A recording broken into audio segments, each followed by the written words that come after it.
So the balance patch for 3.2.6 just dropped, and I'm sure everybody has jumped on the train and looked up all the changes. So instead of talking about what changed, I'm gonna summarize the changes in this video and talk you through my thought process on who I believe are the winners and losers of this patch. But before I begin, I'm going to say that Aurelius took the L since nothing about him fundamentally changed besides having a damage amplification on his skill. So no, I'm not gonna dedicate an entire section for him. With that out of the way, let's talk about the changes with these espers. Raven went from an unreliable stripper to a speed scaling damage dealer with an added bonus to completely remove all your buffs. Her S2 is now a passive that AoE pursuit attacks when an enemy without buff gets hit and reduces their max HP. She also has an inbuilt self-cleanse and self-speed buff on her S3 before attacking, making her a reliable stripper since meeting the conditions for her strip to be irresistible requires her to have higher speed than her enemies. The part I feel she got nerfed is in her R2 though. Prior to this balance change, her R2 gave her the ability to extend cooldowns on all your opponent's skills by 2 just by using her S2 when they have no buffs. That made her extremely potent, especially fighting an Astro set Raven at R2. That being said, I believe Raven is in a much better position than she once was, so if you're a Chrono Slave, Raven will be your choice of stripper since she applies defense downs and all her attack scales with speed. I would say she won in this balance patch, but not as much as the others. Tiye went from being a slot machine that decided your success to an esper that said, victory is assured. Let me tell you why. All of her skills now guarantees what she is supposed to do instead of living it up to chance. Her S2 now absorbs AP and inflicts speed down, and her S3 got the CJ effect. Not only does she swap AP with your highest AP esper and her lowest AP esper, at R6, she straight up minus 30% AP and gives 30% AP to all her allies. Alright, never mind that. Her S3 also strips one buff now. Gone were the days where you can just put light above set on your espers and Tiye was a dead pick.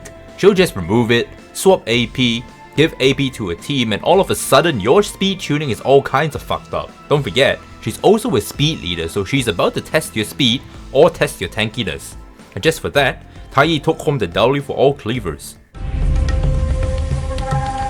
Okay, I'm going to preface this. The entire community has been crying for a Tevor buff, and now Lilith has finally listened and turned this cat from 0 to super villain in one swoop. So don't let me catch you guys asking him to be nerfed. You asked for it, now deal with it. Now with that out of the way, let's get into it. Tevor's entire kit got reworked and he is an absolute menace right now. In case you guys are a little confused on how he works, let me break it down for you. Tevor's gimmick now lies in his passive called Neko Analysis. What his passive does is basically it marks the highest attack, defense, and HP on the opponent's team, and you get to pick and choose your target like you're in high school sitting for a multiple choice exam. Tevor's attack gets amplified in different ways depending on which target you choose to be your prey, and only two things are constant. Tevor ignores damage mitigation like Sally and Everett's, and if he kills you, you are never coming back from revives. Now if Tevor kills the highest attacking esper and kills it, he does overkill damage of 150% of the overkill damage. If Tevor hits the highest defense esper, he ignores 60% of the target's defense. And if Tevor hits the highest HP esper, he does true damage, which is 600% of his attack. Now couple this with Neko Sense, which is Tevor's gold rim buff, which you get at the start of combat and upon killing an enemy. What Neko Sense does is it increases Tevor's crit damage by 30%, makes you not able to crit him, and resets his ability cooldowns at the start of his turn. This plays well with his new S3 that basically full strips one enemy, absorbs all their AP, and does 330% damage of his attack. And what makes Tevor even more busted is at R2, he always crit. You don't need to build crit rate on him anymore. Mind you, he also gets a 12 speed increase from his old stats and ascension, so now he's not even slow. He took home the biggest W from this balance patch, and he is going to ruin a lot of people's career due to how resilient he is against cleave. His playability is on par with Nua, where you can fit him in any playstyle, be it cleave, aggro, standard, and even tank. So I would honestly prepare myself for the upcoming nightmare, which is Tevor, because if you don't, then, well, you clearly didn't listen to my sermon. Nothing was mentioned about Elliot getting a buff until the notes were out, and as an advocate for Elliot, I can only welcome more buffs to him. But let me tell you from the get-go, Elliot is a massive W.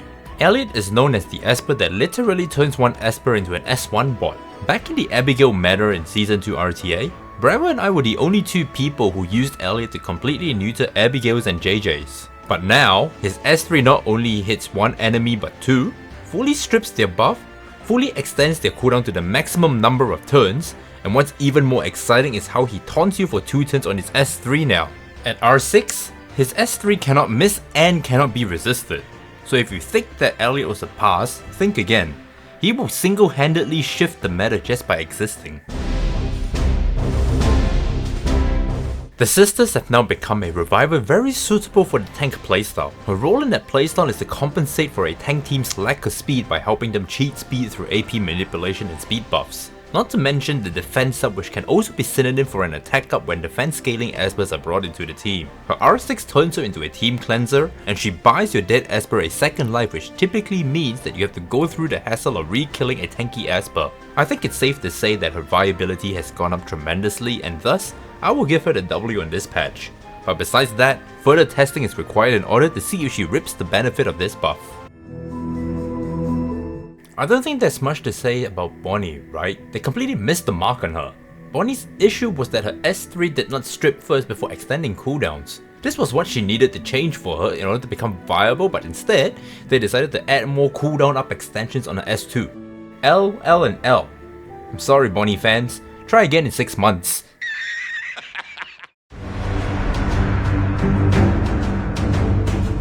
So Luo Yan's changes are interesting. Death Tome is now a gimmick to how Luo Yan functions, which is primarily a reviver that cuts your opponent's max HP. As long as Luo Yan has Death Tome on him, he has the ability to revive a fallen Esper and essentially have a second or even third life for himself. In my opinion, this is a little weaker, simply because you lose the attack buff, recording HP was such an important gimmick on him that was robbed of him, and the revive is easily countered simply by a well-timed tricky S3, Ginny S3 and so on. I think that Luo Yan got the L, but without further testing, I have my reservations. And there we have it. What did you guys think about the new balance changes? Did you like it? Did you not like it? Let me know down in the comment section below. I think this balance patch was needed, but some Espers were overtuned. But if you want to learn how to combo Espers together to help you improve your overall PvP experience, check out this video and I'll be waiting for you there.